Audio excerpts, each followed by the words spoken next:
Thank you for joining me for another Quick Hits conversation. I'm Dr. Robyn, aka Mental MacGyver.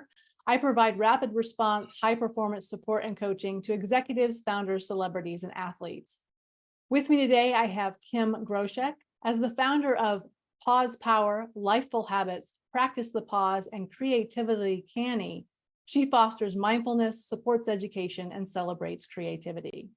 I have Lisa McDonald. She is the founder of Career Polish, where she specializes in career management and executive presence. She was recently listed as one of the top 11 LinkedIn experts in Indianapolis by Influence Digest. And I have Jeff Glauser. He's the owner of Brand Scribed, helping business owners leverage their brand story and helping former pro athletes who are looking to transition into entrepreneurial or thought leadership roles post-retirement. The question I have for you: how do you respond when somebody says, yes, but, and then disagrees with you? Lisa, what do you think? I love words. This is what I live and die by. This is in my business, in my personal life, just the power of words to evoke emotions and feelings and imagery. And this is one of my least favorite words is but, because that is the line of demarcation in any sentence. So you know when you hear but that anything they said before, they didn't mean. Anything they mean after is a true message. So it's kind of like, you did a great job, but, oh, you're a nice guy, but. So it's a trigger word.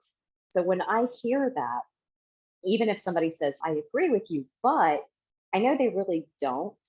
So the best way that I have found is to listen and to recognize and thank them for their contribution, and then just remove myself from it. So it's an easy as, hey, I appreciate you pointing that out. I hadn't thought about that. It's something to think about and just let it go. Jeff, what about for you? So I'm going to zag a little bit from Lisa, where I love a good debate.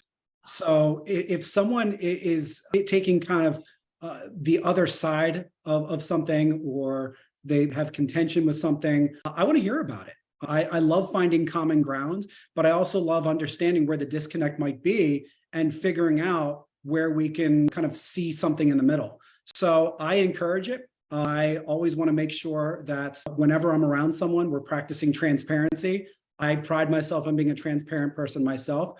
We're not always going to see things the same way whenever we have a conversation. If you take homage to something that I'm saying, let me know, and maybe we can figure out where we do find some commonalities in the process. Okay. Kim, what about for you? Yeah, so it all depends on the nature of the people involved and how it lands on me and them. So I too actually am very much about words and articulation. And so I'm just going to walk through what I experienced when I heard you say that.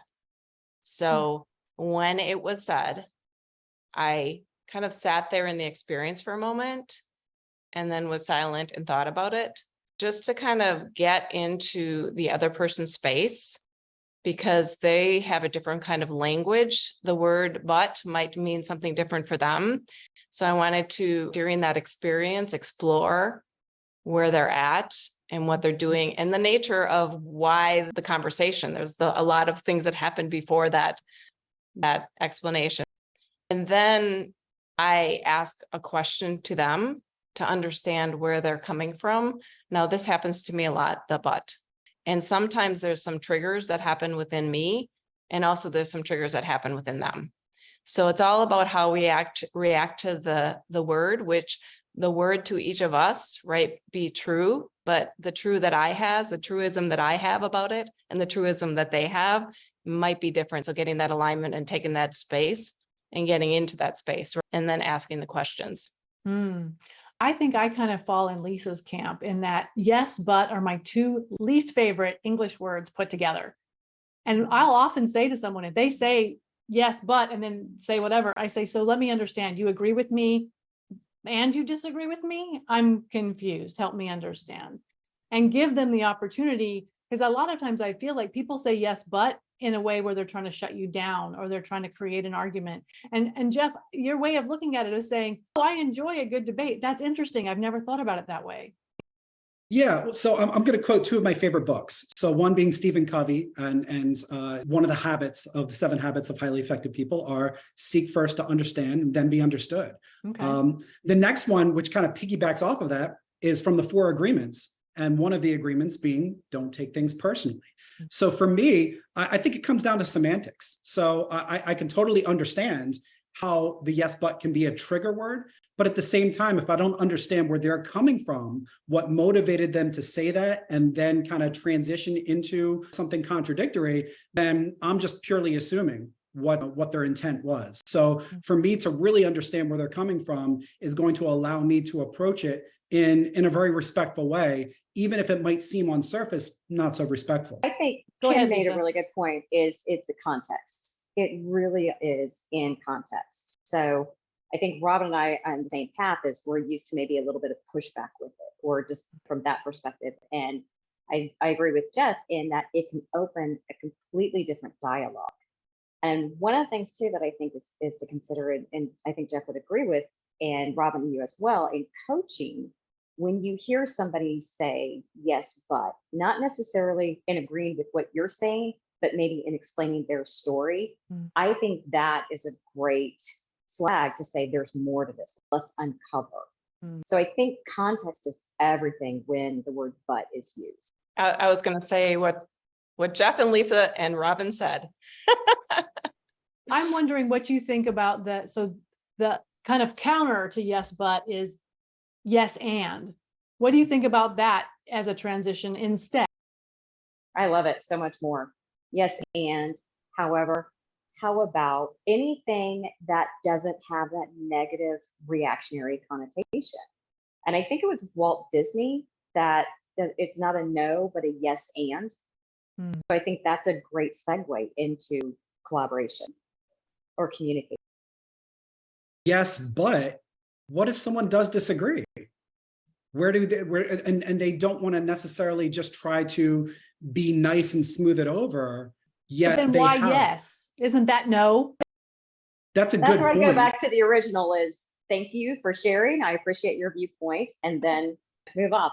I want to treat somebody with respect. I want to acknowledge their contribution and acknowledge what they're thinking and not dismiss it just because they don't agree with me. However, I think in Rob and I may be thinking the same thing, is I also don't want to use that as a leeway into a confrontation, an argument, or something that may be a conversation we don't need to have or want to have. But I have no problem with somebody saying, I disagree with you, and here's why. Yeah. Would I have a problem would with like a yes, that to but my say. problem is, I agree with you. No, I disagree with you. What? I think it's attempted diplomacy. I think that's what it comes down to, is that they don't want to come off completely disagreeable. So they start with something that kind of smooths it over, and then they transition. And that's where there could be a level of confusion, which I completely understand. So with that in mind, maybe it's just a matter of starting with the but as opposed to the yes. Would that maybe alleviate some of the negative connotation there? And well, I'm thinking about what Lisa said about the word however, and I always wonder, I mean, in writing, however is a better word than but is it really different? It's our perception. That's the whole thing. Because think about a time when you were younger, a time in your life where somebody said, oh, I think you could get a great job, but, oh, I think you're a great person, but I like you as a friend. I think but has a negative emotional reaction to it for most people. And I think that wouldn't it be a fun practice today for all of us to try yes and catch ourselves and see how it works for us. Wouldn't that be fun? I'm really good at it in writing. I don't use the word but very often in writing, but I think in conversation, I'm better at it than I used to be, but I don't think I'm perfect. It's You easy could to cut do. 3 butts in there. I know, right? Let's It's go an back easy to the fallback. transcript and see how many times we I know, said, get it yes, in but. the quickly. Right. Count how many. I'll have to put it in ChatGPT and say, how many butts are in this conversation? Definitely get context with that too. That's true. I do think that it's an interesting way to think about how we communicate, to recognize when we say it, when it's said to others, and how it's used. So I really appreciate that the 3 of you have given me different ways in which you emotionally respond to the way yes, but is used in regular conversation. So thank you so much for doing this with me. And I look forward to speaking to each of you again very soon. Thank you. Absolutely.